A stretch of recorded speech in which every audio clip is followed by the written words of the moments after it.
Kim bu? Assalomu alaykum aka. Ey, sizni bilganlar Abdujalil Qo'qonim deydi. Turishingizni ko'rib bilmaganlar anu reper qo'shiq aytadigan Abdujalil reper bo'lsa kerak deydi. Ya bu qo'shiqchiga o'xshasa yaxshi-yu, men mana bu ovchilarga o'xshatmasam bo'ldi. Qo'yil Abdujalil aka, sizni men birinchi marta to'g'rishab qo'shiq aytayotganingizni ko'rdim. O'zim ham birinchi marta Qo'yil. Abdujalil aka, bitta latifa esga tushib qoldi haqingizda. Qachondir hammadan bekinib butun ansambl bilan Baliqovga borgan ekansiz. To'ydan to'g'ri chiqib. Albatta. Tilla baliq chiqqani rost ekan, ha? Tilla baliq chiqsa, tilla baliqqa nima debsiz? Nima debman? Menga xiyonat qiladigan, kassadan pul o'g'irlaydigan hamma sozandalarim ichidan bironta shunaqa bo'lsa yo'qib qolsin desa, meni desam boshqa hech kim qolmabdi-yu. Rostmi? Shu ham gap bo'lib ketgan. Men yashir yurdim. Bir ikkitasi kolektivingiz nima bo'ldi deganda shu ularni sal yoshi o'tib qoldi. Men yoshlarni olib hozir bir ijod qilyapman dedim. Yoshlarga qiziqasa, yoshlarga. Ularning zavqi, ularning fantaziyasi sizni yoshartirib turadi-da. O'sha reperga o'xshatdingiz-ku. O'shalar ta'sirida. Qani rep o'z yo'liga. Mana Inomjon akam jo'rligida bir chiroyli qo'shiqlardan kuylab bering. Hurmatli teletomoshabin do'stlar, eksklyuziv bilmaganlar bilib olsin. Abdujalil Qo'qonov tor chertishda biladi. Hozir isbotlaydilar, marhamat. Qaysi qo'shiqda aytib berasiz? Nimaga hamma aytayaptimi o'zi? Aytayapti, siz ham aytib bering endi. Men bir sanatimni mana baliq ushlab ko'rsatib qo'ya qolsam bo'lmaydimi? Ya bir kuplet sizlar ham eshitaylik. Siz ham muxlislaringiz juda ko'p, oyna jahon oldida. Ha, bizda oqibat degan so'zimiz o'zbeklarimizda bir chet tillarda tarjimasi yo'q ekan. Shunaqa bir oqibatlik bir-birini yaxshi kunida yo'qlaydigan bir eng chiroyli millat biz, o'zbeklar. Shuning uchun oqibati yo'qolmasin o'zbekni. To'rt qator aytib beraman, xo'p? Xo'p. Men o'zi baliq haqida kuylab turdim hozir. Yo'q. Ha, oqibat.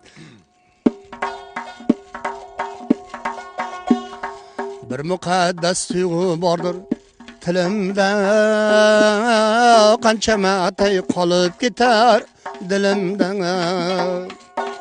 Bir muqaddas tuyg'u bordir tilimda, qancha matay qolib ketar dilimda.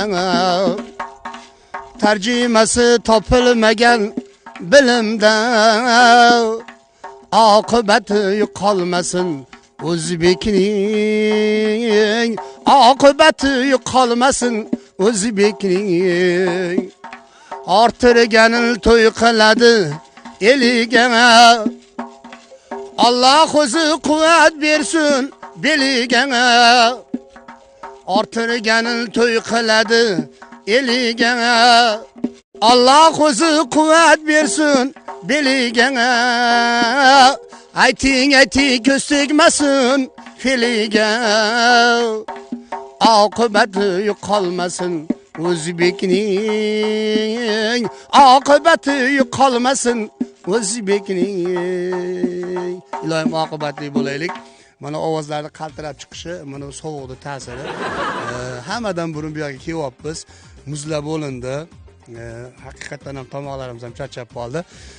Ilohim mana shunaqa bir-birimiz bilan oqibatli bo'laylik.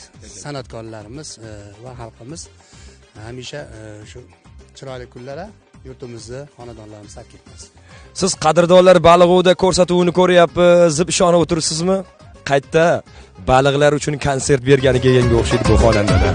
Davom etamiz. Azizlar, baliq ovlash uchun tanlangan nuqta shumi deb o'ylayotgan bo'lsangiz kerak. Yo'q, albatta. Mana shu qirg'oqdagi atrof Qamizor orasida bugun sarguzashtimizda ishtirok etayotgan, bizga hamrohlik qilayotgan barcha xonandalar mana shu qamishlar ichida baliq ovlab kutib o'tirishdi. Bilaylikchi, ular baliq kutishyaptimi yoki boshqa biron bir marosim, tadbir, to'y kutishyaptimi? Hammasidan birgalashib xabardor bo'lamiz. Qani ketdik Qamizorga.